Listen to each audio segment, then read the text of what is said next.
friends, this is, as I said, further to the briefing that was provided yesterday and some of the updates that have been just provided by Colonel Qureshi and Wing Commander Singh. I thought that we would just put some of the aspects related to the events that started on 22nd April with the barbaric terror attack in Pahalgam into further context, because there is a certain amount of commentary that has happened with regard to the events since then. And more than the commentary, there has been a lot of disinformation that has been directed at us from across the border. So a few things that I would like you to keep in mind. First of all, there is mention on all sides of escalation. I think the first point that you have to keep in mind is the attack of 22nd April in Pahalgam is the original escalation. ये जो सिलसिला है जो हम देख रहे हैं आज की घटनाओं को लेके, ये 22 अप्रैल के पहलगाम के हमले से शुरू हुआ है. एस्केलेशन वहां पे हुआ है और उस एस्केलेशन का जवाब भारतीय सेना ने, भारतीय फौज ने कल अपने एक्शन से दिया है.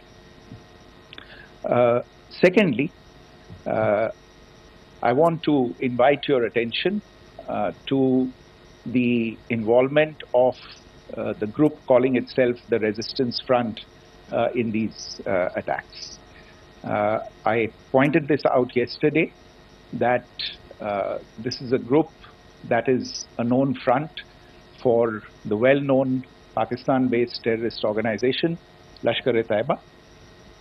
The group has been reported earlier. I mentioned to you about the Indian authorities providing information to the UN 1267 Sanctions Monitoring Committee. And in fact, we are going to be meeting with the team again very soon, and we will be providing an update to the information that we have provided earlier. But what is interesting, दिलचस्प बात यह है कि संयुक्त राष्ट्र की सुरक्षा समिति में जब पहलगाम के हमले को लेके एक प्रेस वक्तव्य जारी करने की बात चल रही थी, तो आप सोचिए किस देश ने टीआरएफ का, द रेजिस्टेंस फ्रंट का उसमें मेंशन किया जाना, उसको अपोज किया, पाकिस्तान ने. This was after the fact that the TRF claimed responsibility for this attack not once but twice within a few hours after the incident on the 22nd of April, and then again on the morning of 23rd April. And it is perhaps only after the full gravity of the incident was realized by its masters and handlers across the border that it was managed to back off from this claim. Obviously, that retraction doesn't convince anybody. तीसरी चीज जो मैं आपसे कहना चाह रहा था, और कर्नल कुरैशी और विंग कमांडर सिंह ने कल भी बड़े स्पष्ट शब्दों में और आज भी आपसे ये बात साझा की है. जो भारतीय रिस्पॉन्स है वो नॉन एस्केलेटरी है, प्रिसाइज है, सटीक है, मेजर्ड है और कंसिडर्ड है. Our intention has not been to escalate matters. We are only responding to the original escalation, as I said, and our response has been targeted, precise, controlled and measured. Only military, no military targets have been selected. Only terrorist infrastructure in Pakistan has been hit. Now, there are, as I said, a number of issues that have been raised in commentaries, and there's a lot of, as I said, unfounded disinformation and fabrication that has come from across the border. And I would just like to use this opportunity to set the record straight on some of these issues. The first of these is Pakistan trying to wash its hands off any and all involvement with terrorism. I think the Pakistani information minister said there are no terrorists in Pakistan. And I think he was challenged on that in the television program that he was appearing on. But even if I partially repeat myself from yesterday, I think Pakistan's reputation as the epicenter of global terrorism is rooted in a number of instances where concrete evidence is available, not just to India, but to governments and authorities and agencies around the world. There are several terrorist attacks around the world where Pakistani fingerprints have been found.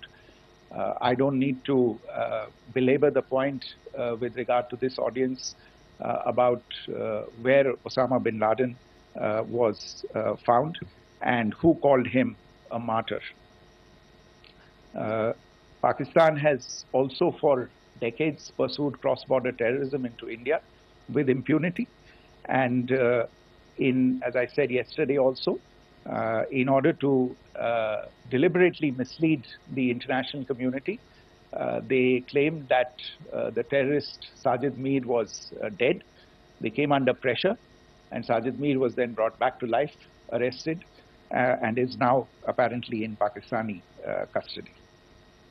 Pakistan is also home to a very large number of UN proscribed as well as UN proscribed terrorists, as well as terrorists proscribed by a number of other governments in the world, including, of course, the Lashkar-e-Taiba and the Jaish-e-Mohammed, as well as their leaders, Masood Azhar and Hafiz Mohammed Saeed. आपने देखा होगा हाल ही में पिछले कुछ दिनों में पाकिस्तान के रक्षा मंत्री और उनके पूर्व विदेश मंत्री दोनों ने इस बात को माना है कि पाकिस्तान का ऐसे ग्रुप्स के साथ जो रिश्ता है वो क्या रहा है. Both the defense minister and the former foreign minister of Pakistan, I think they've done a more eloquent job of this than I could ever do in terms of describing their country's implication in international terrorism and their involvement in housing these kinds of groups. दूसरा जो विषय है वो है पाकिस्तान का जो एक दावा है कि एक इंटरनेशनल impartial investigation होना चाहिए, एक joint investigative committee होनी चाहिए. These calls for jointly investigating this heinous and barbaric attack in Pahalgam. Again, I think you know the history well on this. You know the track record well, and it is not a bright track record insofar as Pakistan is concerned. In fact, in the pursuit of justice for the victims of multiple terrorist attacks, whether it be Mumbai in 2008, in Pathankot in 2016, or many others. But in particular for these two attacks, India had offered to cooperate. India provided forensic evidence and urged Pakistan to bring the perpetrators of these attacks to justice. We, in particular with regard to the Mumbai attacks of 2008, where a Pakistani Lashkar-e-Taiba terrorist was captured alive, India provided extensive information and evidence related to the involvement of Pakistani terrorists in this attack. Cases were registered, but you are all aware that these cases have not progressed, despite the formation of judicial teams, etc. And Pakistan has consistently stonewalled all efforts to move the investigation along. In fact, with regard to the Pathankot attack as well, a joint investigative team was formed. We gave access, unprecedented access, I should say, to Pakistani team to the site of the attack. Details of call records data and DNA, etc., were shared with Pakistan. We had shared with them details related that we had been able to access to the addresses of terrorists.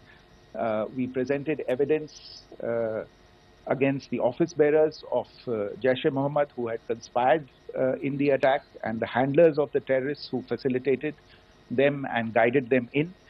But there has been no movement on this. So in all of this, I think the experience has not been positive, and it certainly doesn't give us the confidence now to take at face value Pakistani assertions of wishing to participate in a joint investigation. These are just delaying tactics. These are just stonewalling tactics. And in fact, there is reason to believe that Pakistan uses the evidence that we provide only to cover its tracks and, in fact, defend the terrorists who we are looking for and obstruct the path of investigation.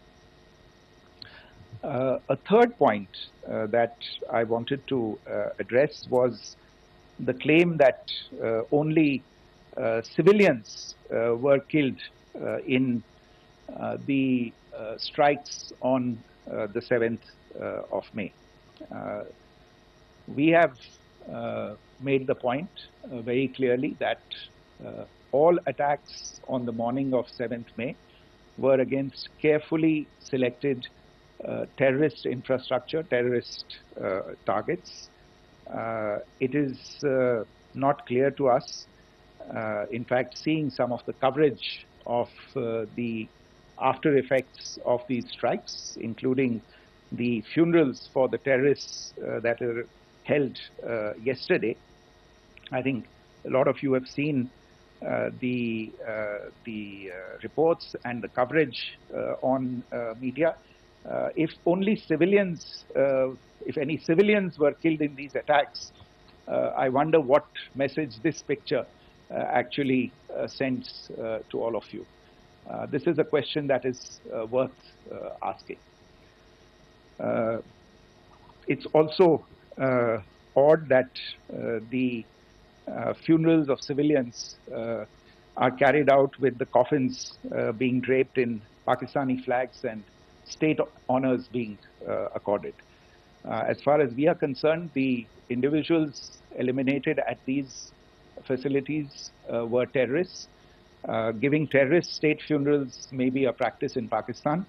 Doesn't seem to make much sense to us. Pakistan has also claimed that India deliberately attacked religious sites. This is completely false again.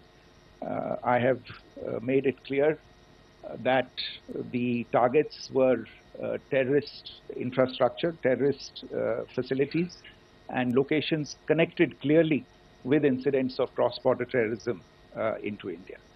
And it is in fact Pakistan that is misusing religious sites as a cover to in fact radicalize, direct and indoctrinate and train terrorists. In fact, contrary to what Pakistan is claiming, yesterday Pakistan launched a targeted attack on the Sikh community in the state of Jammu and Kashmir, hitting Gurdwara in Poonch and the homes of Sikh community members, which came under attack. And we know that at least 3 individuals were killed in that particular attack. Pakistan is also making attempts to, in fact, just to add to this point, the retaliatory action that Pakistan has taken, in fact, is impacting civilians. I showed you the picture of the Gurdwara and the Sikh community members who were killed in this.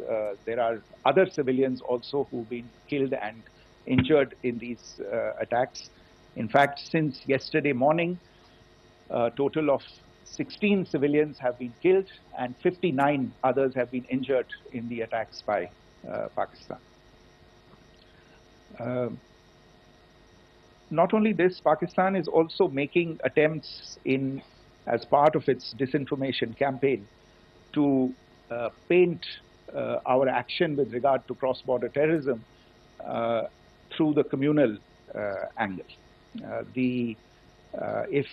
If that is the issue, then I think I can do no better than to cite or point you in the direction of the Pakistan Army Chief's speech of 16 April 2025. I think that is the last word in communal rhetoric. And in the Pahalgam attack itself, you are aware of the kind of religious profiling that was done there. And perhaps there is a linkage between these two events. I can only say that these nefarious designs will not be allowed to succeed in India. And it is to be noted that people from all faiths, all religions, all regions in India have unequivocally, not just in India but around the world, have condemned these attacks. The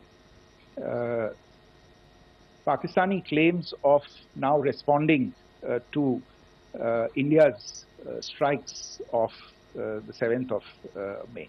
As I said right at the outset, it is India which is responding. The original escalation was by Pakistan on the 22nd of April. We are the ones who are responding to that escalation with the action that was taken yesterday morning. And again, I would like to emphasize that the action was restrained. It was directed towards non-civilian, non-military targets and confined to terrorist camps. And again, as we have been saying since yesterday, any further action by Pakistan, some of which we are seeing today, is nothing but escalation by Pakistan now once again, and will be responded to and is being responded to appropriately. One point that I wanted to also address was the allegations to the targeting of a dam, the Neelam Jhelum project in Pakistan-occupied Kashmir. I want to say that this is an absolute and complete fabrication and a blatant lie. India has targeted only and only terrorist infrastructure, and the details of that terrorist infrastructure, together with the locations, were shared with you yesterday by Colonel Qureshi and Wing Commander Singh. I should note that if this kind of a claim is a pretext for targeting Indian infrastructure of a similar nature, Pakistan will be entirely responsible for the consequences that will undoubtedly follow. Finally, I want to address some issues that have been raised related to the Indus Waters Treaty and the disinformation that has been raised in regard to that as well. The fact is that there have been fundamental changes in the circumstances in which the Indus Waters Treaty was concluded, and they call for a reassessment of the obligations under the treaty. Over the last year and a half to 2 years, India has been in communication with the government of Pakistan. We've sent several notices to them requesting for negotiations to discuss modification of the treaty. India has, for 6+ decades now, honored the treaty, even during periods when Pakistan imposed multiple wars on us, and even when relations were adversarial. Pakistan is the one that has been acting in violation of the treaty, deliberately creating legal roadblocks in India exercising its legitimate rights on the western rivers. Any projects that India sought to build on the eastern rivers, and even on the western rivers, which we are allowed to by the treaty, were always challenged by Pakistan, thereby hampering our rights to utilize our legitimate waters under the treaty. In fact, if you see, the preamble of the treaty itself states that the treaty was concluded in a spirit of goodwill and friendship. Mark those words, concluded in a spirit of goodwill and friendship. ये भारत का धैर्य और भारत की सहनशीलता है जो 65 साल से हम इतनी प्रोवोकेशन के बावजूद इस ट्रीटी को निभा रहे हैं. However, as has been made clear earlier as well, Pakistan has not responded to our requests to enter into negotiations for a reassessment of the obligations under the treaty. A number of conditions have changed. This is a treaty that was based on the engineering techniques of the 50s and the 60s. We are living through the first quarter of the 21st century. Technological changes and technological advancements have to be taken into account. There are demographic changes. There are climate changes that have taken place. There is the imperative of clean energy. And of course, the terrorism that Pakistan has wreaked in the state of Jammu and Kashmir itself has hampered India's ability to exercise its rights under the treaty. Pakistan's persistent refusal to respond to our requests to enter into government-to-government negotiations on the modification of the treaty is, in a sense, itself a violation of the treaty. And therefore, India has taken the step of putting the treaty in abeyance until Pakistan abjures irrevocably its support for cross-border terrorism. Maybe I'll stop there. I mentioned earlier yesterday as well that this is an evolving situation. I would therefore ask all of you to be considerate and restrained. It will not be possible for us or my colleagues from the armed forces to share operational details at this point in time. Beyond that, if you have any questions, may I have time for only a few, and I'll try to answer those questions. Okay, I give the floor to Rishabh. Secretary, good evening. This is Rishabh from Times Now. I just wanted to understand, as per the press release that has been released earlier today, it says that we have successfully hit at the air defense of Lahore. Does it give our forces a better chances if in case of further escalation? And are there other air defense places as well at strategic location that were targeted? Rishabh, you are violating the first rule that I set out at the end of my remarks. The press release that has been issued by the Ministry of Defense today speaks for itself. It is related to operational matters. It's been released by the Ministry of Defense. As more information becomes available, it will be released at the appropriate time. Once again, please don't go into operational details at this point in time, because this is a constantly evolving situation. Yeah, go ahead. Foreign Secretary Smita Sharma, just wanted to ask, the Pakistani Minister Ishaq Dar in an interview has claimed that the national security advisors of India and Pakistan have spoken to each other, if you could confirm or deny, and is complete severance of diplomatic ties with Pakistan also on the table? I have no information with regard to contacts between the two national security advisors. Insofar as diplomatic relations are concerned, you've seen the steps that were announced in response to the following the meeting of the Cabinet Committee on Security on the 23rd of April. There are no further steps that are under consideration at this moment in time. Here, go ahead. Foreign secretary, मेरा नाम मनीष है, मैं TV9 Bharatvarsh से हूं और आपने खुद ही बताया कि कितना मिस इन्फॉर्मेशन क्रॉस बॉर्डर से आ रहा है, बल्कि ऐसा लग रहा है जैसे पाकिस्तान के प्राइम मिनिस्टर और डिफेंस मिनिस्टर तक भी प्रोपेगेंडा करने में मिस इन्फॉर्मेशन में आ गए हैं। वो कई बार तो ये तक दावा करते हैं कि हम 3 राफेल हमने गिरा दिया, इतने हमने मिग गिरा दिए, और जब उनसे पूछा जाता है तो वो कहते हैं कि सोशल मीडिया में हमने ये सब चीज़ें देखी थी।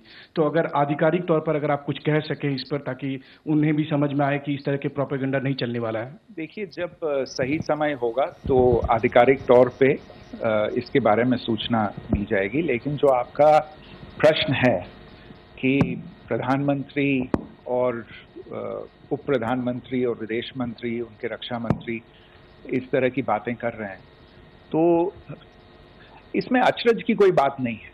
आखिरकार ये एक देश है जिसने अपना इसका जन्म लेते ही झूठ शुरू हो गया था।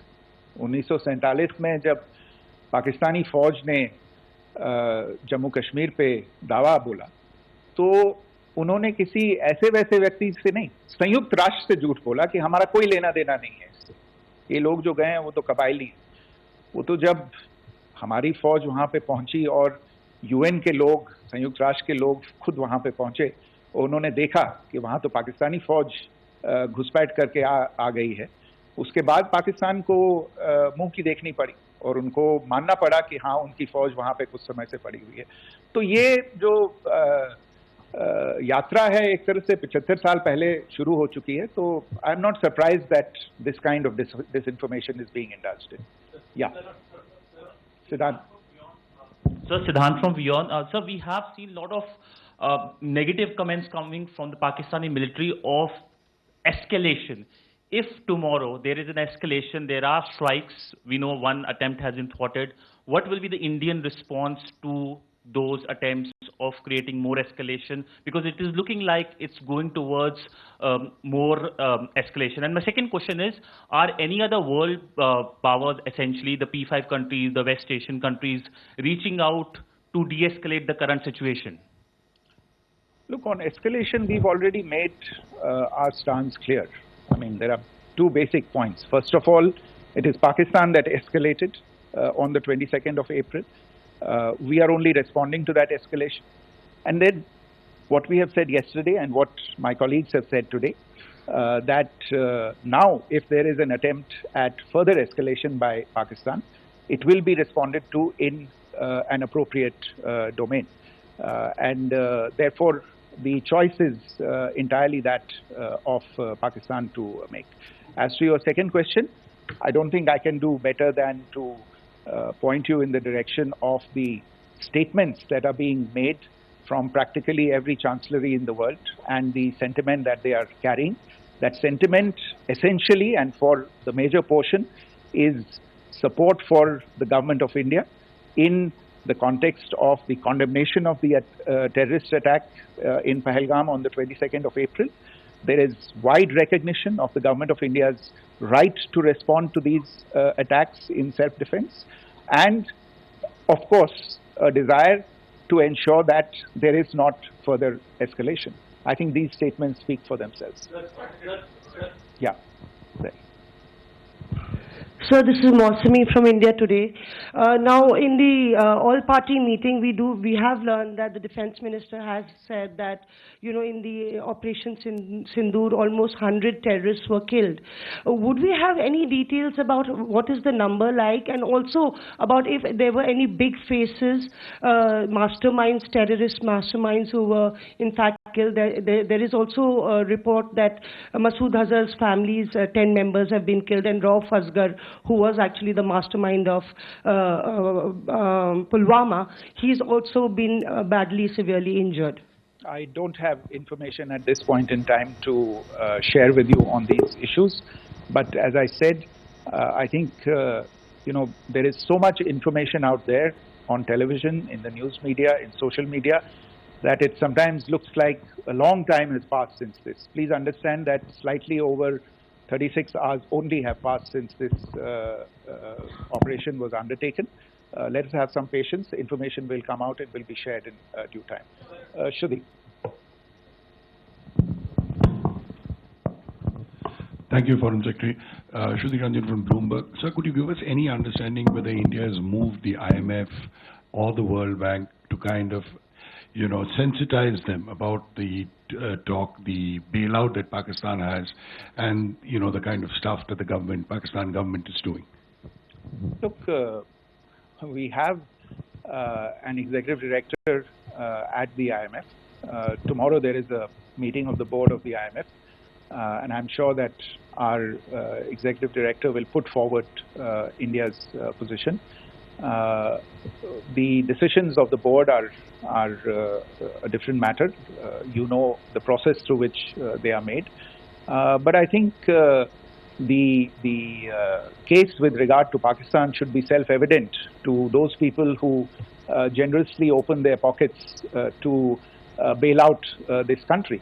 And since you are from Bloomberg, I think you would have the data on how many IMF bailout programs have been, very good, thank you, have been sanctioned in the space of the last 3 decades.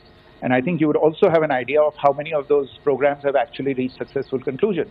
Probably not many. So I think this is a decision that board members have to take by looking deep within themselves and looking at the facts. So we can, one last question, sir. Sure. One last question. Foreign Secretary, I'm Siddhant from CNN News 18. I would like to know, since it's an opportunity to speak to you, I would like to know the response coming from United States since last 3 weeks. Saudi Arabia, Qatar. In fact, Prime Minister Modi spoke to Qatar before the strikes that evening. Perhaps how do you read the support coming from these countries? Perhaps traditionally they were seen on the other side. This time around, their statements are strong worded. In fact, India-Saudi joint statement also had a very strong condemnation, strong worded condemnation. United States at all levels have condemned the attack and have extended support. In fact, Saudi Deputy Foreign Minister is in India. He just met EMS Jaishankar. Also, if you could shed some light on his visit, his meeting with EMS Jaishankar. In fact, we have also been told that he met Prime Minister Modi. Thank you. Look, all the countries that you named and many others, we have been in touch with them. The Prime Minister has spoken to a large number of world leaders. A large number of world leaders have called him, as have called the External Affairs Minister. As we speak, there are conversations going on today as well with world leaders. And your assessment or conclusion of the general tenor of these messages is very much on point. And I think this is a recognition of the fact, firstly, of the barbaric nature, the unprecedented nature and character and features of the attack in Pahalgam, and a recognition of India's right to respond to this. And also a recognition of the fact that in responding, we have been nothing but responsible and have done so in a restrained, in a measured, and in a non-escalatory manner. I think that counts for something. People have taken that into account, and that is what is explaining the kinds of reactions that we are seeing. And we appreciate the sentiments and the statements that have been made by the vast majority of world leaders. Yes, the Saudi Minister of State for Foreign Affairs is in Delhi. He had a meeting with the External Affairs Minister earlier today. I don't have further details at this moment, but if there are details, the ministry will share them at some point with you. Thank you. I think that's all we have time for today. We'll join you again soon. Thank you all. Thank you.